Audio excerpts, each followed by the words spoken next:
kung paano natin i-honor ang ating pastor. 3 ways how to honor your pastor. Tatlong paraan para paano igalang o pangaralan ng ating mga pastor. Praise God. Manalangin muna tayo, Panginoon. Panginoon, Salamat sa Diyos. Salamat ulit sa pagkakataon ito kung saan mayroon kang itinalaga araw at buwan. kung saan Dapat igalang ang aming mga pastor na nangangalaga sa amin. buksan mo ang spiritual mind, spiritual understanding Upang mauna namin ang lubos ang bawat isa sa amin, Panginoon. Salamat ulit sa oras na ito, Panginoon, ang isishare ko, Panginoon. Maraming salamat at kumilos ka sa aking buhay, Panginoon. Salamat sa Panginoon. Salamat, Panginoon, sa amin. Maraming pong salamat sa Panginoon Jesus tayo magsabi ng amin. Amen.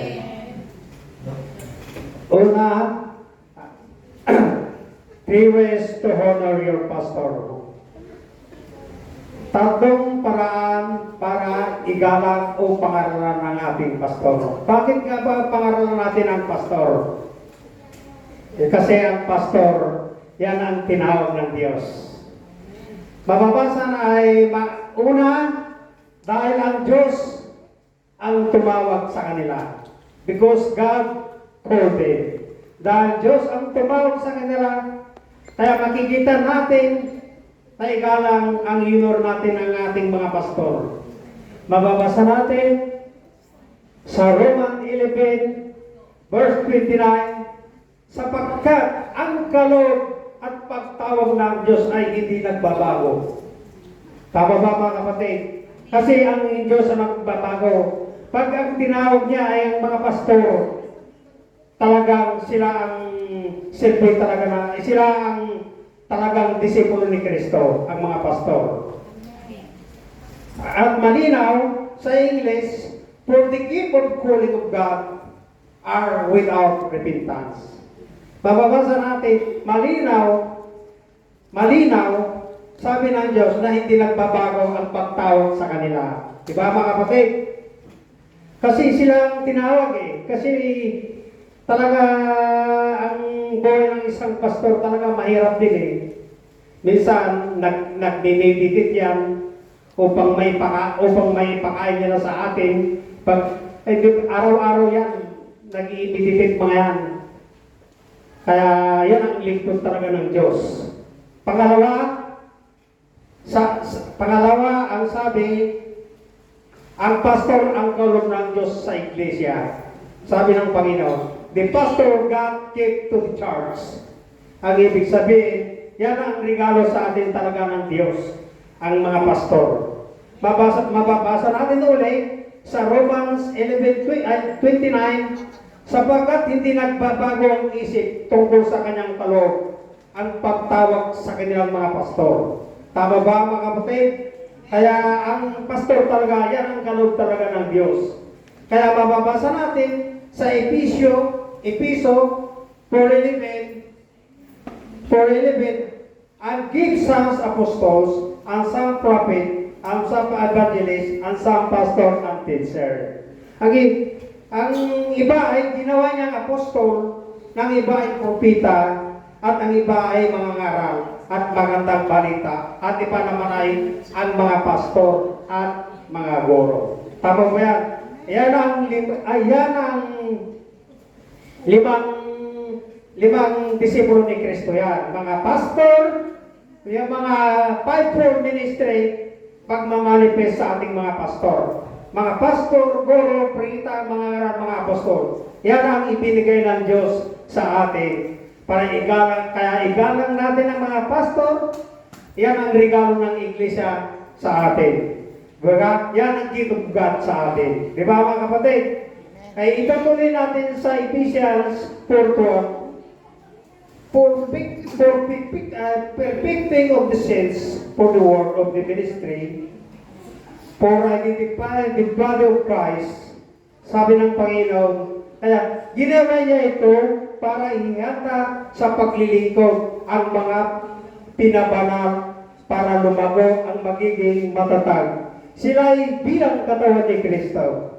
Kaya nagkaroon tayo ng pastor, sila ay nangangalaga sa atin sa ikakasakdal ng banal dahil ikatitibay ng Iglesia. Tama po yan mga kapatid? Kaya salamat sa mga nagkaroon tayo ng pastor na mababait na pastor. Kaya praise God. Kaya purin natin ang ating mga pastor.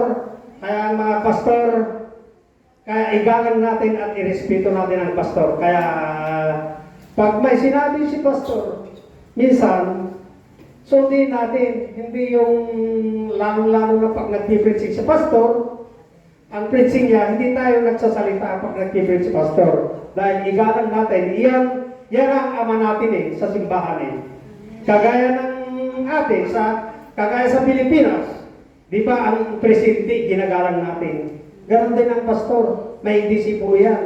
May disipulo yan. Kaya purin natin ang pastor ay igalang natin ang pastor. Number 3, ang pastor ay galing sa puso ng Diyos. Galing sa puso ng Diyos yan. Yan ang pinili ng Diyos yan. Kaya ang pastor is the heart of God. Galing sa puso ng Diyos yan. Kaya mababasa natin sa Jeremiah 3:10, I will give you a pastor according to my heart, which shall feed you with knowledge and understanding. Napakagandang sinabi ng Panginoon, bibigyan kayo ng pinuno na sumusunod sa akin sa pamahalaan nila kayo ng buong kataliguan at pagkaunawa. Napakagandang sinabi ng Panginoon Yan ang gawain ng pastor. Kaya galing sa Diyos upang magkaroon tayo ng knowledge at understanding. Magkaroon tayo ng unawa. Dahil napakaganda talaga ang salita ng Panginoon. Kaya ang Diyos talaga, napakabuti talaga. At saka ito pa, dapat natin talagang igalang natin ang pastor kasi siyang bibigay lagi ng mensahe sa atin. At saka nagpupuyat yan para may pakain sa atin. Kaya purihin natin ang Panginoon dahil ang pastor kaya nagpapasalamat ako. Alam niyo kung bakit sa church na ito dahil maraming nabago sa buhay ko. Sa totoo lang, nabago ang buhay ko, kumpleto na bago ang buhay ko. Dati hindi mo ako makikita nagsasalita dito. Ngayon, dati buti ang hawak ko, ngayon bibigyan na. Kaya purihin natin ang Panginoon. Makikita nyo. Makikita ng mga tao sa buong mundo. Totoo yan sinabi ko. Walang makakabago ang buhay mo kung hindi ang Panginoon. Amen. Sa tulong ng ating mga pastor. Kaya purihin natin ang Panginoon. Ito lamang po. Amen.